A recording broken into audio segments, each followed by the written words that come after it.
Hey guys, it's Mr. Linn again.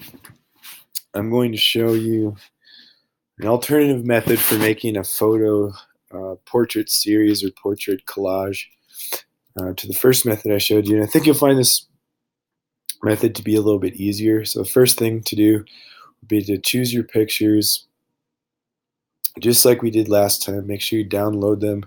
Don't drag and drop them to the desk because you want them to be high resolution. Then once you've chosen them,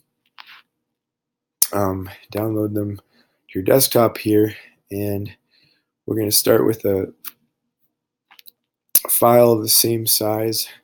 We're just going to say new file, 10.5 width, 8 height, 200 resolution. Click OK. And the start of it's going to look the same. You lay the grid on. Go ahead and put a rectangle. You can choose how many squares of spacing there are. Do at least 2 though, because again, graphic design rule is more space in the margins than in the center, and that allows you to mat something and have a little bit of margin of error there to show some space without overlapping the images themselves. So for this method, we're just going to create some other rectangles without any consideration for the photos first. So that might be the potential kind of disadvantage to this method. This time I'm going to use kind of a darker blue square just so they show up there.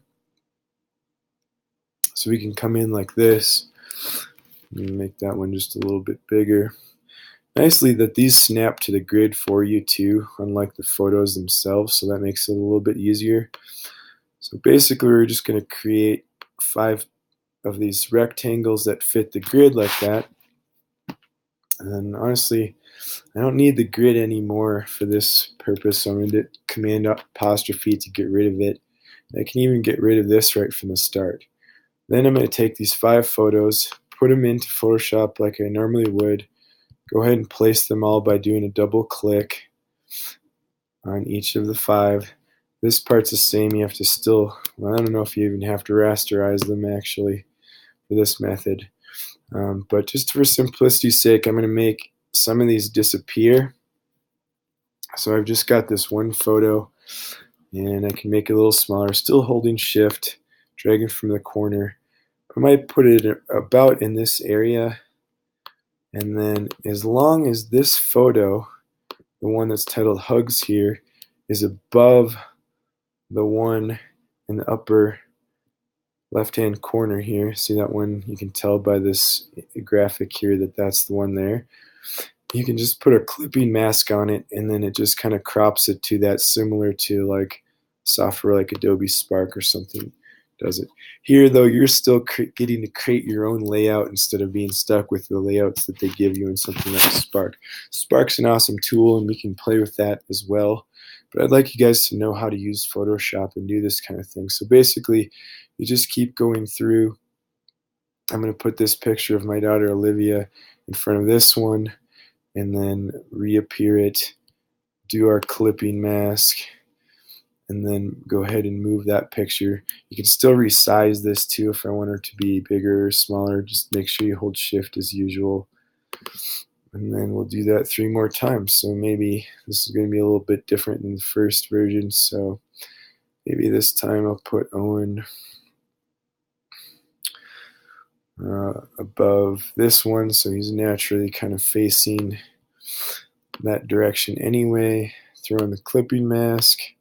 That's just a right click I'm doing there to get that option to show up. Let's just do 2 more.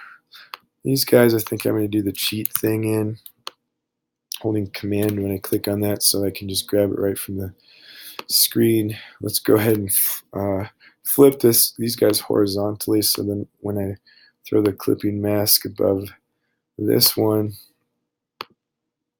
they're kind of facing that way. And there's clearly a disadvantage here in that I already created a box and I didn't really consider the size of this.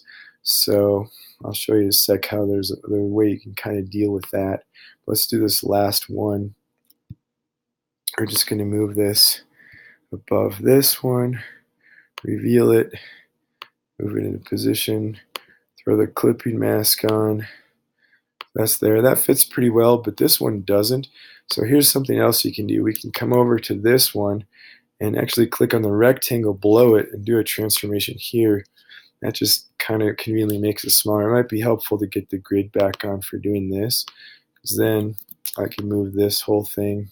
Actually, I have to select both this and this simultaneously. So holding shift, I'm going to select these two layers, so I can just move the rectangle in that over. And then I could take this guy and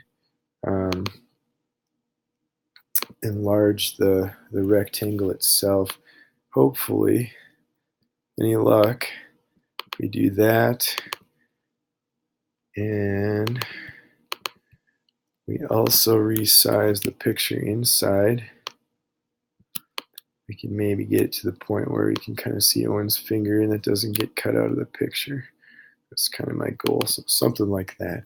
Get rid of the grid, and boom, pretty much done. Doesn't look like I quite lined that up right, does it?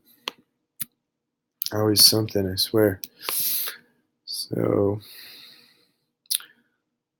I see what happened here. Here's the fix to that, I think. We can take this one and make it line up on the grid on this side. Then take this one and make it line up on the grid here and here. There, I think that's better now. Okay, and you can always change the background like we did before. You just have to unlock the background layer and you double click that by going like this. Then you can take your paint bucket and switch the color to something like black or a different color that you might want to use. So that's a good, maybe easier way to do it.